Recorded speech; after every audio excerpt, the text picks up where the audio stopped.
You're not allowed to do this. You're not allowed to get Subway or another Subway. You can't do that crap while you're holding thousands of dollars on this terrible interest credit card. Dude, stop it.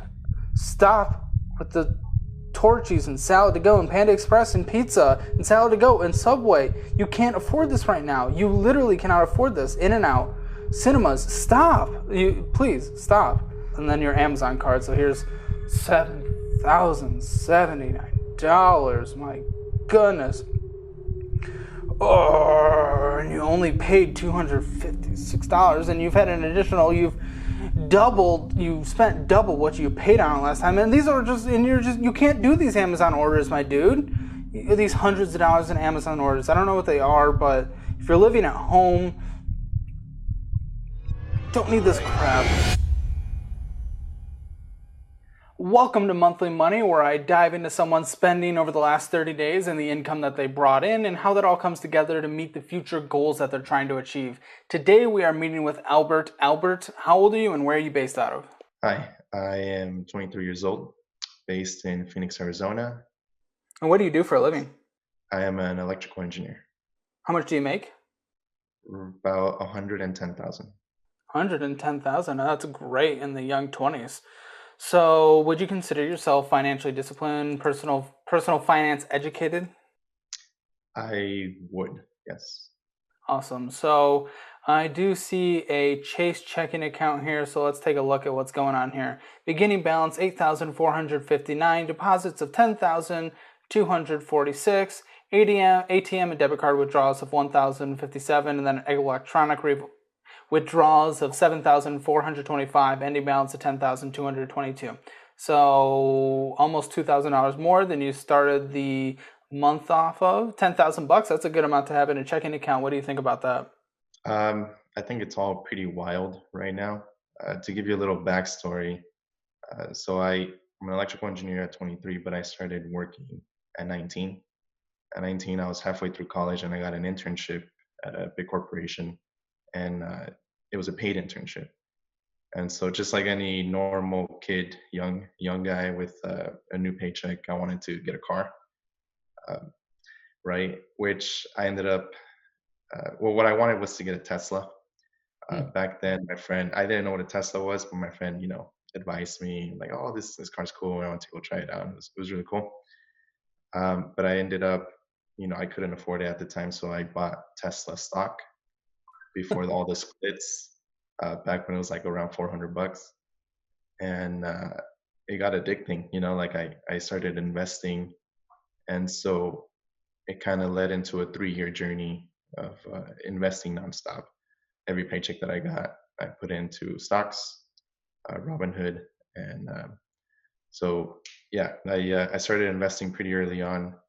And the reason you see those really big transactions, it's because I recently bought a house, to as an investment, as an Airbnb in Scottsdale, Arizona, and I have a lot of repairs and a lot of because I bought it as a fixer upper, so I put a lot of money into it. Also building a pool, which is why you see that $9,000 withdrawal. That was for the concrete of the pool. A pool. Wow. So usually pools do not return on investment in terms of increasing the home value very much, but you're thinking it's going to return on the investment for renting out the Airbnb. Right, two sections. The pool usually gives about anywhere from 6 to 8% of the home's value, right? The house is worth around 700,000 right now. So with the pool being 45,000, it does give back an equity of the 45,000, 49,000 of the 7% of the price home. And also I can charge more now that there's a pool here in Arizona. Yeah. Dude bought $700,000 house in his early 20s. Wow. How much, what city is that Airbnb based in? Scottsdale, Arizona. And there's heavy demand for Airbnb in Scottsdale? I don't know the area. Yeah, there's a pretty big demand. In my neighborhood, there's actually like I'm starting to think a little bit of oversaturation because of so many Airbnbs here. But so far, things have been well.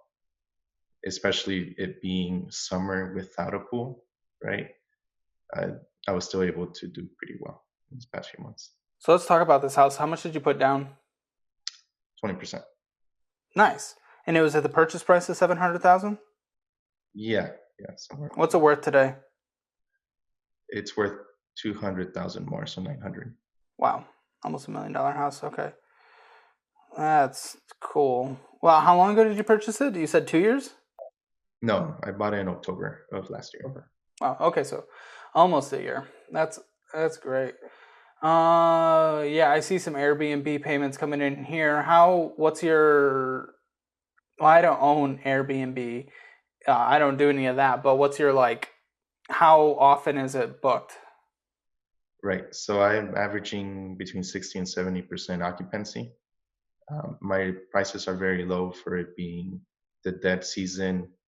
Uh, the dead season in Scottsdale is during the summer, and the good season is starts in fall, ends in spring, spring training. But since I didn't have a pool, my house didn't get to be up there high with other houses here. So I had to price it pretty low. And so these past few months, I started renting it in May, and it was able to pay rent and cash flow a few months, like a couple $100, sometimes 1,000. Gotcha. What's your monthly mortgage after everything? Monthly mortgage is 2650, I believe. How much do you bring in a month on average from Airbnb? Like 3,300, 3,200. There were some months where it was 2,800. Right, like just paid rent. Why do you prefer the less consistent months to the more stagnant renting out a property to a tenant?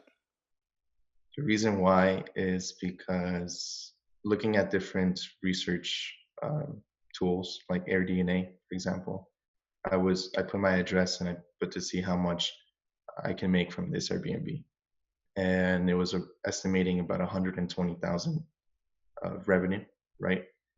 And I didn't believe that. I took about, like, even if I can make 50% of that, that would be great. So I went ahead and did it. And also because when you rent it out on a long term, it tends to get a little bit more, I would say, trashed versus short term rentals. You're cleaning it constantly. Okay, well that's cool. We'll look at that Airbnb statement in a bit. But let's continue your monthly money into your credit card purchases of 723 payments. Oh, previous balance of 6,989. Did you put a lot of the new home stuff on there? A lot of the renovations? Right. Mhm. Okay. 1,732 paid. So you actually have a really large balance. What's up? Yeah. So I usually pay my credit cards every month fully. But with all the expenses of the Airbnb, with the furnishing and buying everything to get it ready, I started spending a lot on credit cards, but it was fine. I was paying them off every single month. But the pool, this is when the pool got expensive. So the pool, instead of going with a company, they were charging me about 90,000 to make the pool in about 8 to 10 months. I decided to do owner build, and so me and my friend made the schematics. We went to the city of Scottsdale, pulled the permits, started doing subcontracting, and everything was going great until the concrete. There was a big shortage, and I couldn't get concrete for 4 months. And it was about these past few months where I got concrete. So the concrete alone was $10,000, and then the tile was 5,000, Pebble Tech was 5,000, gas and electricity was another 3 to 5,000. So I started using all of my cash liquidity towards paying that because I needed cash for that, which didn't let me pay my credit cards. So I started selling my stocks in order to pay my credit cards. Oh, I Big don't. expenses. I don't like that. You're. I don't know what your stock portfolio looks like yet, but having to sell stocks and you know unbalancing the portfolio heavily towards this singular property. I don't like that. But, oh man, what's the total cost of this pool gonna be? Well, it finished today. Like this What was couple it? of weeks had 45,000. So insane. What's your new monthly income gonna be? Yeah, For Airbnb, yeah. I have no idea. We're about to start fall season, and I actually have pretty good bookings coming up. Um, just to tell you, in December, I have a booking for 3 nights, and those 3 nights alone is about $1,300. How much? 32? 1,300. 1,300. I mean, with the return, you're getting a good return currently now with the mortgage versus what you're bringing in now. But with this money that you have left on a credit card where you are paying a 25% interest charges of 132 bucks just within this statement, currently your return does not justify that. The fact that you had to go into bad debt to get this. I like the leverage. I'm assuming you're in a pretty low interest rate when you got it in October of last year. Probably like what, 4% interest rate? 3.3. Yeah, and I love that kind of leverage on investment properties. Don't know the Airbnb space as well as just rental properties, but still, that's the leverage I'm okay with. But then now you're leveraging parts of this pool purchase on horrible debt, and the return is not keeping up with that. Why in the world did you not save up as much cash to pay this, to pay it in cash instead of having to liquidate money that was working for you in the stock market and having to put things on a 25.24% interest credit card? Like you're overextending. Right. The reason I didn't save up money cash on hand was because was planning on using my stocks money. Right. I was I have my stock money. I have quite a bit of stock, and so I was just gonna sell a few of it, not all of it, and pay my credit cards. Honestly, while you're doing this thing and you have this whole balance, I'm sorry, but you're not allowed to go to a brew company. You're not allowed to go to the Papa John's, to AMC, to McDonald's, to AMC. You're not allowed to do this. You're not allowed to get Subway or another Subway. You can't do that crap while you're holding thousands of dollars on this terrible interest credit card. Actually, okay, so do you have that $10,000 in your checking account just as an extra safety net? Is that your No, emergency fund? I have those $10,000 ready to pay everything else.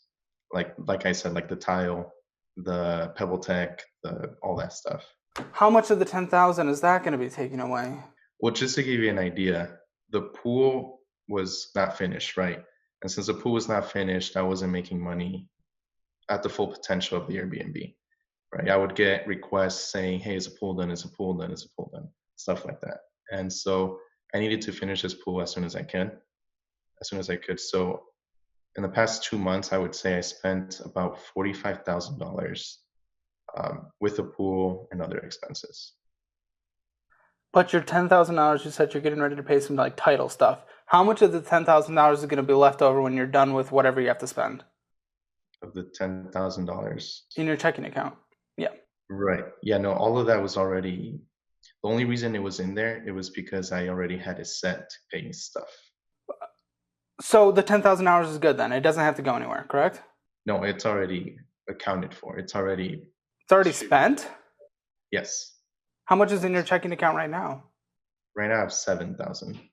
But so that those are new $7,000. And those $7,000, I'm paying another guy $2,000 to finish the landscaping tomorrow, and then another $2,000 for my contractor for finishing the pool. So I have 3 grand left over there. I really want to see how much you're bringing in on a monthly basis in the future. We're going to have to catch up because I want to see if this cash on cash return as well. So far, you're doing a pretty okay job. Your return with your leverage was okay, but you've sunk so much money into this and some of it on really bad debt. This I'm very curious about. I think you should have just allowed this property to cash flow for a couple years, saving up the money on the side, and then just done this in cash if you think it would have justified that purchase and at least got you like at least a 12% a year return on the money that you're putting into the pool at a minimum. But the way you're doing this is horrible, and now you can't pay this credit card off because of the $7,000 you have. $2,000 has to go to completing a landscaping. Then you also have living expenses. Do you own your own home that you live in? No, so I live with my parents, and when I'm not living there, I'm living at the Airbnb when it's not rented out. Okay, and then you have an Apple Card as well. No, no, my dude, my So let dude. me save you the trouble. I have about three credit cards right now that are all about a balance of about six to $7,000, which adds up to about 21 grand. And this is all the pool? No, no, this is well, pool and expenses to get the Airbnb up and running. The thing is, the only reason I did it on credit cards was because I have the money to pay it off, right? In my stocks, I can just sell and pay it off all at once. But when the pool came and added expenses, it kind of just stayed there for a month. Dude, this is so bad. This is so bad, and you have to liquidate. And then all of a sudden, your investment portfolio is a single house. This is, oh my goodness. Okay. Okay, so yeah. Dude, stop it.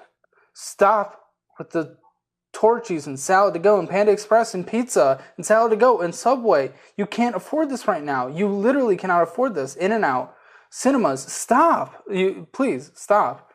I'm getting a little on edge, but just stop. Just stop. You cannot afford that stuff now. Stop it. Go. And then your Amazon card. So here's $7,079. My goodness. Oh, and you only paid $256, and you've had an additional, you've spent double what you paid on it last time. And these are just, and you can't do these Amazon orders, my dude. These hundreds of dollars in Amazon orders. I don't know what they are, but if you're living at home, don't need this crap. So those everything I have on credit cards right now, it's not like materialistic things for me. I'm not pretty materialistic on stuff like that. There's a lot of fast food. Yeah, food is food, but all the Amazon, for example, that's just for the Airbnb. Okay, so this one card, you have that, but then your other two cards were movie theaters and fast food. Right. So excluding food and movie theaters, right, which add up to, I wouldn't say more than 1,000, I would guess. Um, Everything else. That does not matter because you can't afford that right now when you have these thousands and thousands of dollars on terrible interest loans. I don't care if it's eating out once. You cannot afford it. Right. If you're not paying off your cards by the end of each statement, you cannot afford it. As simple as that. It doesn't get more complicated than that. Let's take a look at this Robinhood statement. We need to see what these stocks are worth. Portfolio, good. Thank goodness. That's, yeah. Portfolio value 82,000. Great for your age. Love that. And then love that you're able to put 20% down on a home. So that's really cool. It's mostly, it's pretty much all Tesla. And then NIO. Remind me what NIO is? It's NIO, an electronic car company in China. Oh, okay. So like 90% of your portfolio is in electronic cars. It's like 75%, but yeah. So that's what I mean by my credit cards is I have more than enough to pay my credit cards. Then why haven't you? This is what I'm doing right now at the moment. I'm liquidating my stocks to pay off my debt. That's why I wasn't worried about high credit cards debt because I have the means to pay it all off. Now, I know from when you bought Tesla, I don't know much about NIO, but I know from when you bought Tesla, you've probably had an amazing return, correct? Correct. Now that you're in the adult space and we're thinking about having real estate and we're thinking about having a portfolio, it is time to diversify. You have 50% of your portfolio into a single stock. Even if that single stock has worked very well for you, do not fall into the hot hand fallacy where you think it's just continue to make shots, continue to score, continue to do amazing. I like Tesla as a company. That doesn't mean, especially with the dude running it, it doesn't mean there won't be a scandal at some point. You never know. I mean, it probably doesn't matter because because it's a weird company, weird relationship. But either way, the fact that like 45% is into that, and then you have to pay these credit cards off today, sell this, pay these off. And then that sucks. But then you gotta diversify this, dude. This is just rough. Will do. Then you do have a 401k as well. This helps to. Oh wait, does it? It's all in stocks. But let's see. So 11,358. No, but it's just the. Okay, yeah, it's just Fidelity, Growth Pool CL, and then S&P 500. Okay, cool. So that's fine. Split down the middle. I'm cool with that. So this is fine. With how much you bring with your S&P, or S&P, with your Airbnb, I'm curious. I'm curious if this is going to get forgiven. You're going to be like on the edge. Your student loan, sorry, of the 9,932. Yeah. Um, yeah, it's a good question. I don't know. And these are federal. Correct. Yeah, just around highest ones at 5.05% interest, so that's good. Doesn't make sense to pay these off early then, either way. Yeah, so I guess minimum monthly payments if you have to. If they're not forgiven, you're going to be on the edge. We'll see. Okay, so final thing, the Airbnb, 95% approval rating, 20 nights booked in the last 30 days, booking value of just about $3,000, which is less than we had when it came to what we were calculating for return. 5-star ratings, 80%. I wish I knew more about Airbnb, but what I do know is that I would rather your property make more money than this for what you have in it. Right. Considering this is dead season in Scottsdale. Okay. So what are you going to do? You're immediately liquidating what's necessary in order to pay these credit cards off. Immediately, right? Right. Okay. And then what are you doing from there? From there, my expenses with the house will be done, right? So all of my paychecks that I'm getting from my job, I can accumulate them again and rather save up for another house, start pouring them into stocks. But I kind of wanted to see how much I can afford to get a car. That would be the next topic. Do you not have a car? I have a 1999 Grand Caravan with 180,000 miles where I have to unplug the battery every time I use it because the ignition doesn't work. So if I leave it, even though I take the keys off, the battery will drain.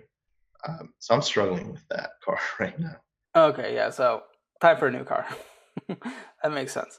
Well, I don't know what your normal monthly expenses look like. That's the hard thing. You do spend a good amount going out having fun. You owe a lot of the mortgage, but then you bring in it back plus more with the cash flow.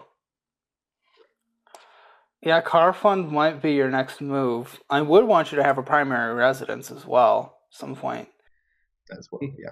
Yeah, definitely. I usually prefer that before an investment property, but living at home, that's cool. And I don't care if anyone lives at home for however long, it doesn't matter. It's up to them and their family. So, I mean, you bring in a lot of money, cash flowing well. Once this pool thing's paid off, it might make sense to. Oh, what's the value of a car you're looking for?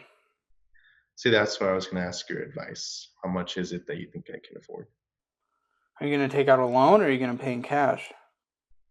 Whatever is that. I'm trying to look at both options right now. So what is it that you recommend? I definitely prefer paying cash for depreciating assets, and then I like taking out leverage on good real estate purchases, 30 years fixed rate typically. That's what I usually like to think. I think what you could do, because your car is in a pretty rough state, I think at some point in the future, if you continue investing well and we rebalance a little and stuff, you'll be able to get a pretty nice car in cash. I think it might be worth it to save up as quickly as you can, like $10,000, and get a halfway decent. Make sure a mechanic takes a look out, gives their thumb up first. Used car. Okay. So it won't be your dream car. It'll actually be a lot better than it is now. But and then I think maybe in like 5 years you can get like whatever that car is that you're loving, like the Tesla. You can get like a Tesla in like 5 years or something like that. But I think we just save up $10,000, try to get a $10,000 car in cash. Wouldn't take out leverage on a depreciating asset. Even if you can probably get an interest rate really low. Even still, because then we still have to start taking care of these minimum monthly payments. I think I'm questioning whether or not you'll qualify. So you'll start having those, and then if an off season gets really off season at some point, it's those. I just don't want you to have debt you're paying on a depreciating asset at that time. So yeah, it might make sense to do that, and you could. Depends how aggressive you want to be with it. Does any more money have to go to this Airbnb after you? Nothing. We're done after this weekend. Okay, cool, perfect. And I still want to see how the math works on this investment in the future, but Great. get a $10,000 car in 3 months if you want to. Yeah, seems reasonable. Yeah, I don't think you'll have to work too hard for that. I really don't. What's your portfolio gonna look like for the stocks that you own after you liquidate some to pay these credit cards off? So you said how are they going to look? Yeah, like what are you selling? Are you selling your Tesla stock? Are you selling your Neo? Like, what is it looking like? Yeah, so I would be selling Tesla. Neo right now I'm at a 50% loss. So I kind of want to wait until that goes up. The annoying thing is that the company is actually every time they have earnings, it's pretty good. But considering it's China, right? It's there's a lot of information there that people don't like. So I would sell Tesla, keep Neo until Neo gets back up, then sell Neo. Okay. So what I would do from there if I was sitting in your shoes, because it's not official financial advice, it's just what I would do. Once you sell the Tesla stock up, whatever that portfolio makeup is there, if you want to keep it there, fine. If you want to keep it there, fine. But then I work to rebalance it from there. I work to look at some IRAs and get some S&P 500 based index fund type, in general, contribute to some index funds as well. Rebalance the portfolio so that these individual stocks isn't like 100% of your stock portfolio. It's close to it. You do have that smaller 401k on the side, but maybe it depends what you want to do. You could try to just contribute to an IRA every year. Well, I mean, on a monthly basis. I'm trying to think of future primary residence, though. That's what I'm trying to think of. Like, how quickly do you want that next purchase to be for a primary residence? Within the next 2 years, I would say. Okay, well, if it's in the next 2 years, then it's time to start saving. So, either way, we're not buying any more Neo, we're not buying any more Tesla, we're not buying any more individual stocks. Or I over there. It's time, maybe half the money that you're able to save a month goes to save towards index funds or something S&P 500 base, whatever, Yeah. something like that, and just more conservative things. It's not like aggressively conservative by any means. Still 10% on average a year S&P 500, but whatever.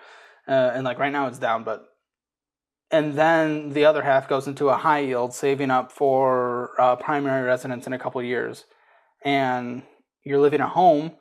Why not? Why should you not be saving any less than 50%, right? Right. Yeah. I help my parents out, but that's I How guess. much? Estimated three to 400. Okay. Well, it's essentially your rent. So still, I would try to, if you want to meet these goals and you're willing to, kind of sacrifice some of the fun stuff, you do spend a good amount on that fund, but not like a crazy amount and not really a very high percentage for your income. And yeah, save up 20, maybe 25% minimum of your income goes to rebalancing your stock portfolio, and then 25% of your income in a minimum goes to a high yield to save up for this primary residence. Now, do you have an emergency fund? I did not see that here. No, I kind of consider my emergency fund my 401k. Just what? That doesn't make I mean, sense. I'm not gonna touch it, but in case I ever needed it, I don't have a car. I don't pay rent, so Your butt would get taxed to death if you had to touch it. That's not an emergency fund. No, no, no, no, no. What would, because crap. I would save up as quickly as you can after you sell, pay off the credit cards. Next step, as quickly as you can, $25,000, and you put that in a high yield, and you never touch that. You never touch that. That is in case of emergencies. And as someone who owns real estate, emergencies happen, and I do not want you touching any portfolio ever again to pay for that kind of crap. This is for emergencies. You never touch it. Then you save up over the course of 3 months to get a $10,000 car. Then you save 25% of your income into a high yield for a future residential purchase for your primary residence, and an additional 25% of your income at a minimum to rebalance this portfolio. You do not buy a single stock until it is more rebalanced. And by rebalance, I would at least have your overall investment portfolio that does not include real estate, your stock portfolio, be 70%, like something like S&P 500 base, which is what I always say for the most basic example. But if you want to, there's a few different things you can look at there, but that's just for simplicity's sake. 70%. So let's see. In this, Wait, so just to recap that what you said right there, you said first emergency fund. oh well, without a doubt. Okay, got it. And then you said 25,000. I think that would be good be with your situation with this house. Yeah, Okay. After that, you said $10,000 as quickly as possible to just get a car. Don't want to be stranded. Yeah, and if you have to pull from your emergency fund, like if your car truly does not work anymore and you have to pull from that, that's fine. Then you do that to $10,000, and then you spend, the next month or two rebuilding that emergency fund to where it is, because that would qualify as an emergency. yeah, okay, got everything after that. Yeah, and then after that, it's just rebalancing this portfolio. So this portfolio is gonna look more like 65,000 after you pay off your credit cards, something like that. Yeah. So then I would want maybe, until you buy a single stock again, like $110,000 in like index funds first, and then you can buy single stocks again. But this is because your portfolio is so heavily leaned in the single stock way. It's so bad. No, it's just so risky. It's not great for the long-term growth that I want you to have. It could play very well, but it's more gambling than it is. Yeah, I understand. It's going to take a while. That's going to take a while before you can buy single stocks again. And I know single stocks are fun. I know day trading's fun. I know swing trading's fun. But Yeah, we're thinking for your financial future, first and foremost. got it. Yeah, for a while I was trading options. I don't know if you know about that. I was doing the wheel strategy, which is where you sell calls and puts. That's pretty much how I got into my position with Neo. I was making about 1% return a week, and last year I made like good 40% return on my money when I was trading with Neo. But now that everything is down, I'm left holding 50% negative. Yeah, so you're taking some basic spreads. Yeah. I mean, that's fine. Remember, I don't remember the exact statistic off my head, but it's like 85% of people who do swing trading or day trading lose money. So you won doesn't mean you'll always win. I would just invest more for the future.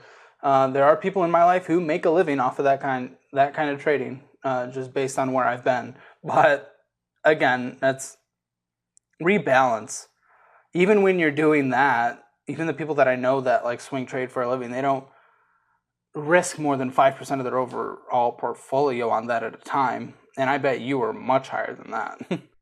Right. Yeah. Yeah. So even when you do it for full time, you got to be smart about it. So I don't know. Does that all make sense? Like that's what I would do were I in your shoes. Yeah, I kind of needed to hear that because I have knowledge of finances, and I know this debt I had on my credit cards was bad, and I was going to use my stocks, but I didn't really think about balancing my portfolio, like you said. It makes sense. Yeah. So, yeah, after you do all that, and then like 6 months from now, I want to talk to you again, and I want to see how the return on this pool investment has shaped out. Yeah, I'm interested as well. Yeah, so it's definitely interesting first real estate purchase, but so far the cash has worked for you. We will see how it goes because that's an expensive pool you are putting into it. And whenever I put money into a house, I want it to increase the cash flow that I'm getting on a monthly basis, but I also want it to increase my equity position in the home, and pools do not do that very well.